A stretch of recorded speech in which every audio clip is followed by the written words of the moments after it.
என்ன, வைரம் என்ன, வைடூரியம் என்ன, என்கிட்ட இல்லாத ரத்தினங்களே இருக்காது. அவ்வளோ இருந்துச்சு. நான் ரொம்ப இதாக இருந்தேன், பலசாலியாக இருந்தேன். யுத்தத்தில் போன இடமெல்லாம் ஜெயிச்சு எல்லா தேசமும் எனக்கு கீழே தான் இருந்தது. எல்லாரும் எந்திரிச்சு எந்திரிச்சு எனக்கு பயங்கர மரியாதை கொடுப்பாங்க. ராஜானா தெரியும்ல, அப்படியெல்லாம் இருந்தேன். அதனால் எனக்குள்ளே என்ன வர ஆரம்பிச்சிச்சு, பெருமை வர ஆரம்பிச்சிருச்சு. அப்போ ஒரு நாள் எனக்கு ஒரு கனவு வந்துச்சு. நடு ராத்திரியே பயங்கரமாக அந்த கனவு இருக்கவும் தூக்கத்தில் எந்திரிச்சு உட்காந்துட்டேன். அது திகிலாக இருந்துச்சு. இப்போ சின்ன பிள்ளைங்களுக்காக இருக்கும்போது பேய் படம் பார்த்துட்டு தூங்கினா பேய் கனவு வரும். பயந்துட்டு நடு ராத்திரியில் தூங்கி எந்திரிச்சு உட்காந்து அம்மையம்மே அழுதுட்டு இருப்பேன். யாருக்கெல்லாம் அந்த இதெல்லாம் இருக்குது?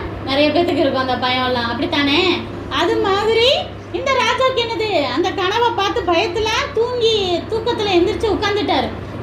அப்போ அந்த கனவை சொல்கிறாரு. கனவை சொல்லி அர்த்தம் கேட்குறாரு. வழக்கம் போல் ஃபஸ்ட்டு அவர் யார்கிட்ட தான் கூப்பிட்டு கேட்பாரு, இந்த குறி சொல்கிறவங்க, ஜோசியக்காரங்க, அவங்க கீழே இருப்பாங்க இல்லையா, அவங்ககிட்ட கூப்பிட்டு கேட்குறாரு. அவங்களுக்கு யாருக்குமே இது அர்த்தமே தெரியல. அப்போது இதுக்கு முன்னாடி அர்த்தம் சொன்னால் தானியலை கூப்பிட்டுவாங்க அப்படின்னு சொல்கிறாரு.